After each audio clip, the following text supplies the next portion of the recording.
चिंतन शिबिरात आज अजित पवार यांनी मंत्र्यांचे कान टोचलेत। काम करा नाहीतर खुर्ची खाली करावी लागेल अशा शब्दात अजित पवारांनी सज्जड दम दिला। चिंतन शिबिरात अजित पवारांनी मंत्र्यांची कान उघडणी केली। अनेक मंत्री 2 तासांसाठी फक्त तोंड दाखवायला येतात असा आरोप प्रफुल्ल पटेल यांनी केला। त्यानंतर अजित पवार यांनी मंत्र्यांची कान उघडणी केली।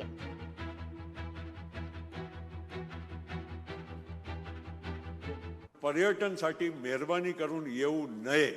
आमच्याकडे 2 तासासाठी येऊन फक्त तोंड दाखवून मुंबईला दादाकडे की तटकरे साहेबकडे हजेरी लावली की नाही मी या जिल्ह्यात जाऊन आलो ना मी हे करून आलो, काही अर्थ नाही आहे। 2 तासाच्या पर्यटनासाठी मेहरबानी करून आमच्याकडे येऊ नये। यायचं असेल तर योग्य रीतीनं त्या आमच्या सहकाऱ्यांना मदत कशी होईल, त्याला ताकद कशी मिळेल याच्यासाठी जर यायचं असेल तरच या। पालकमंत्र्यांनी 15 ऑगस्ट 26 जानेवारी आणि 1 मेचा झेंडावंदन करण्यासाठी येऊ नये।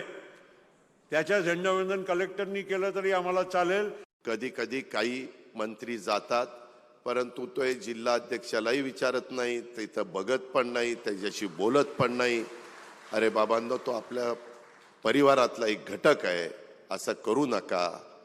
आता तसं आपल्याला करून चालणार नाही। माझ्यासहित सगळ्यांना ज्या काही छोट्या मोठ्या चुका होत असतील त्या दुरुस्त कराव्या लागतील, नाहीतर खुर्ची खाली करावी लागेल।